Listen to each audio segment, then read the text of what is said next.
So you've tested your car. You know that it's missing some things, but that's not a big deal. Are you ready to drive it off the parking lot? Is your team ready to drive it off the parking lot? I think they can drive the car off the parking lot. Can they drive it to the fullest capacity?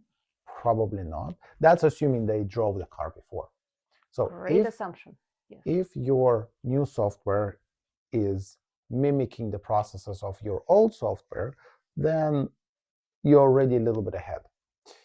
If it is very different, then you need to really work with your team to train them to how to use the new software. And that is, it's not really we don't usually separate it as a separate phase, but it has to be sprinkled all throughout the build phase, even before the go live. It all has to be in chunks, and because you cannot train your team in the last 2 weeks before the go live. No? Yeah. So you're saying 1 hour Zoom call is not going to be enough here? I don't think so. But vendors do that, right? So quite often we see smaller vendors saying that, oh, we're going to do 1 hour training here and you're going to be golden. Or another term, we're going to train the trainer, which means that they're going to really run a session for one person in your organization. And then that person will be expected to make the magic happen with the rest of the organization. But isn't it just shifting responsibility from the vendor to your team? That's one way to look at it. So it's always a question of the price, right? So if the vendor is going to train more resources and spend more time training your team, that's going to cost you more. Maybe you do have a person that is capable of quickly grasping something and then effectively training the rest of the organization, but they will need time for it. Having a documentation, well, first of all, you should have the documentation come out of the vendor. Let's start there. If the vendor is not giving you any kind of documentation, you're already not set up for success. I have a little bit of a problem here, because to me, the manuals and documentation does not mean understanding. Of course not. You cannot expect from the vendor to produce you a pile of paper and say, hey, here you go, and expect that your team knows how to do it. Isn't that similar to the car and the user manual in your car? How often do you read that? Is there a manual in the car? There is a manual in the car. I do read it sometimes when I need to do a particular thing that I just cannot figure out for myself. Then I go to the manual. Well, that's a good point, because you pull out the manual for those things that you don't do very often. You're not going to pull the manual to drive the car. So No. It's great to have a manual for those one-off processes or situations which you don't do every day. You do it once a year, like closing the year end. Yeah. Or even some of the month-end procedures, you may have a manual just because you don't do it every day. But the core processes must be trained to your staff. And the concept of train the trainer is great in theory. It's great from cost savings point of view, but it usually does not produce the right results.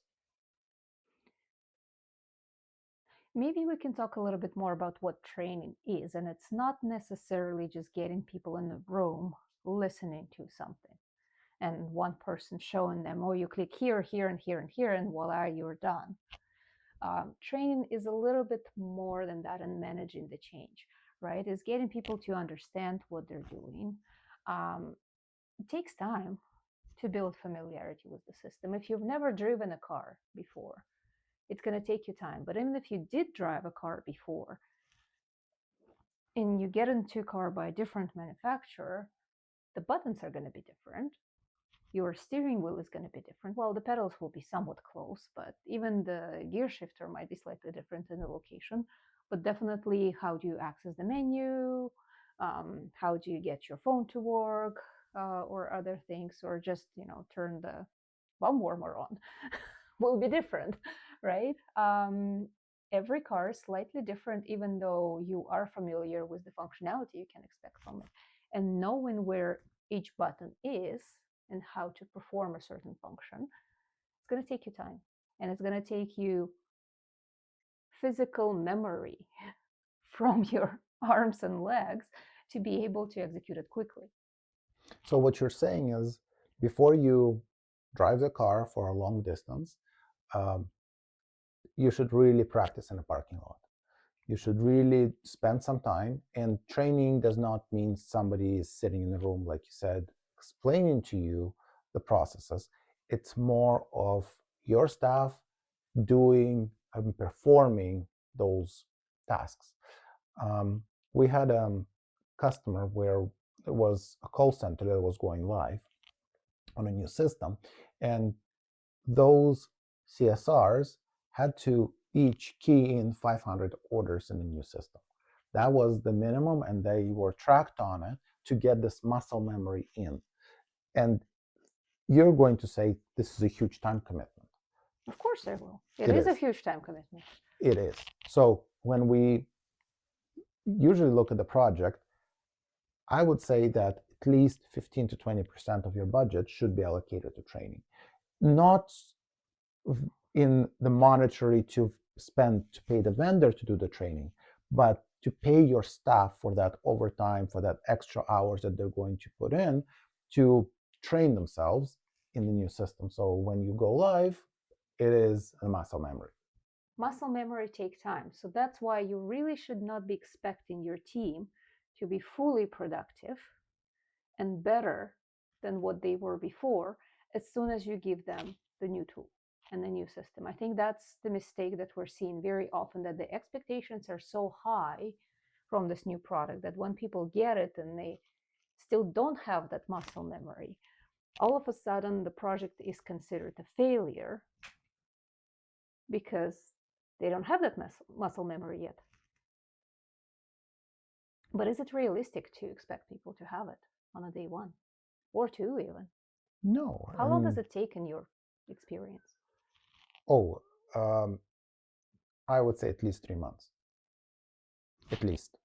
Depends on how big of a change, uh, but it takes at least 3 months to get to the level of at least similar level to the previous system. Before you start exceeding it, hopefully. Before the new system will allow you, hopefully, exceed the levels and go further. Anything else is just it's unrealistic. It's putting extra pressure on the people where you shouldn't really be doing. There's a lot of stress for them to get the new system, or to do things the new way. And that's maybe if you can touch base a little bit on a change management, because I think that's where it's important, um, to get them prepared for that, for the new system, besides the training. Training, change management, yes. I think the other big part that will help them throughout the process is having the support if they have questions. If they're stuck, if they can't figure it out, having resources, multiple options of resources, depending on where they got stuck and how, to get them unstuck and to resolve that, right? So when you do go live and they start using, this is not the end of your engagement with your IT vendor. It shouldn't be. There should be a period, as you mentioned, right? I've seen it at least a month after the implementation of vendor being there to address the defects that you're going to find new defects. We've talked about that. The vendor should be there to address them accordingly to the criticality and the importance of those defects. The vendor should be there to help your staff in case they run into problems and questions. Hypercare is the term that I use sometimes. Hypercare. What does that mean? It's the period of time when the vendor is so close to you, they're in that hyper mode in terms of the allocation of those resources to make sure that they care for you. So their availability is significantly higher than in the normal cases. In the normal case, on just regular support hours that they post on their website for the product, yes. They need to be there. Chances are you may need dedicated resources that are familiar with the project, maybe on-site resources for the duration, but there should be that period and maybe a number of different periods, right? When the support is slowly starting to, your team is starting to walk, and your parents can slowly start to let go and not hold you, maybe be prepared to catch you, and then, oh, maybe you can walk. So for the training, if we are talking about some do's, make sure that you document the processes. I think you touched a little bit on that. Document them as you're doing the testing. It's a good practice to document things. So have that documentation, allocate enough budget to the training. Time. Yes, Both. both time and the budget, because time of your people can be an overtime budget, It does or translate into money. it can be a vendor hours.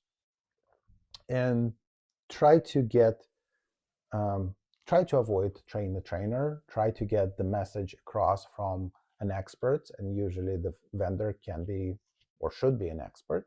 So getting everybody in the room, that's a good way of starting this. Okay.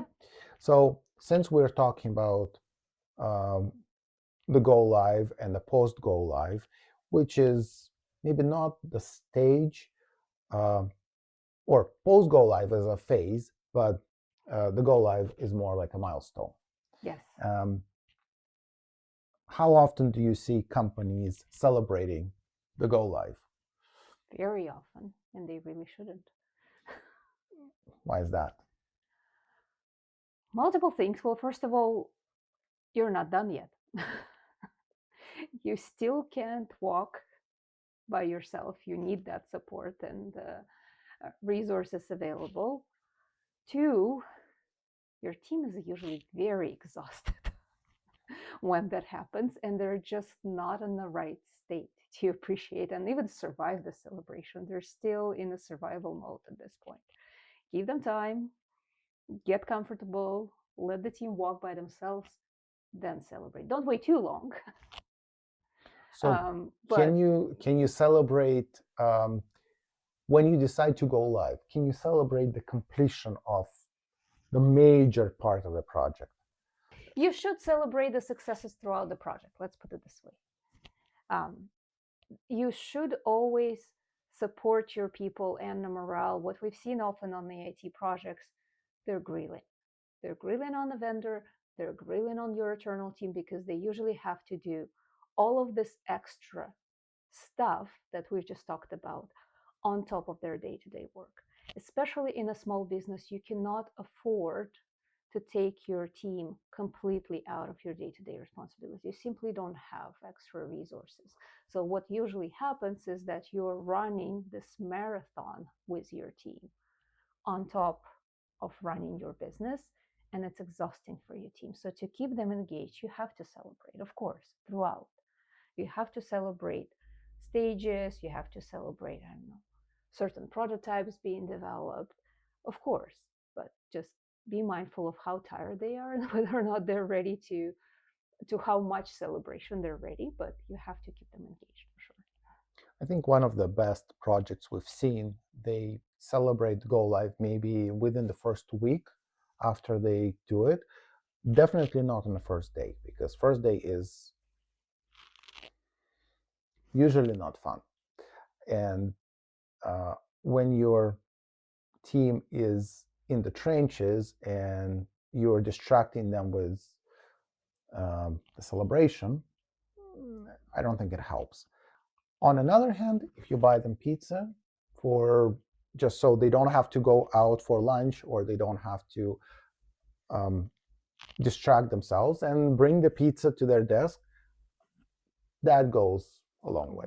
Yeah, do something that will make their life easier in that period. Another term that I often hear, lots of alcohol. Well, no, not alcohol. Then you don't know what they're actually going to do there. No. Go life is going to be fun. Yes, I define fun. Sometimes this phase is called stabilization period, right? So maybe a good way to figure out when you're ready for a truly good celebration is when things start to stabilize, when you're not discovering critical defects at the same rate, well, when finally you have a day where nothing blew up, or maybe a few of those days. And maybe that's the time when you can say, okay, I think we're over the hurdle. Maybe the team is not as stressed that we can actually truly celebrate this accomplishment now, knowing that it will still take a bit of time to build that muscle memory and be truly effective. So, do you want to do the summary for the post implementation? Sure. So we need to make sure that we have a formal decision, go live, go, no go. We need to make sure our staff is prepared. The training was done. Everybody knows what to do. There is no unrealistic expectations from how much productivity we're going to gain after the go live. We have enhanced support from the vendor during the transition, and make sure you allocate enough time for post go live acclimatization. It's like moving to the new house. How long it's going to take you to feel at home. So the realistic expectations have to be set before we go live, and be prepared for chaos. That's a nice way to put it. Very optimistic. Yes, don't be scared by the chaos that you're going to see right after the go live, but try to manage it by doing the testing before that and going into it with the eyes wide open about the amount of issues you still have in the product. And if I can maybe add one more tip, try to minimize the processes that will be happening in the first few days. So um, if you can push processes that are not essential to the second week, to the third week, running certain reports, performing certain functions, if you can do purchasing not this week but the following week, focus on the core functions of your team.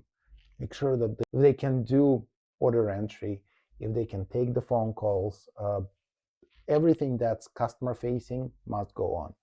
Everything else, if you can push, do that. So, what you're saying is not a good idea to decide to implement a new financial or accounting system at your year end in the busiest time of the year when you have the most orders. That as well. Time it wisely. Time it wisely. So, just to summarize this, there are certain things that we should not be skipping at any cost. That's training, discovery, requirements gathering, change management, um, preparation for the go live, testing. All those phases are extremely important. They must be there, they must be executed properly. And that's where your IT vendor becomes your real partner. And if you can ask your IT vendor before you start the project how they're going to handle all those phases, I think that's going to tell you a lot about how your project is going to go.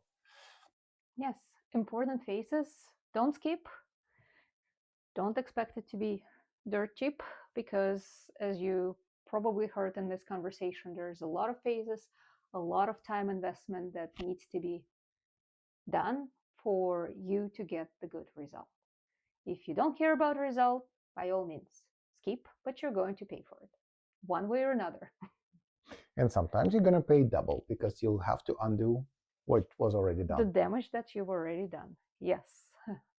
Thank you for listening. I hope you found the value in this conversation. Please do let us know if there's any other topics you would like us to cover, and we'll be happy to do that. Follow us for more practical technology advice, and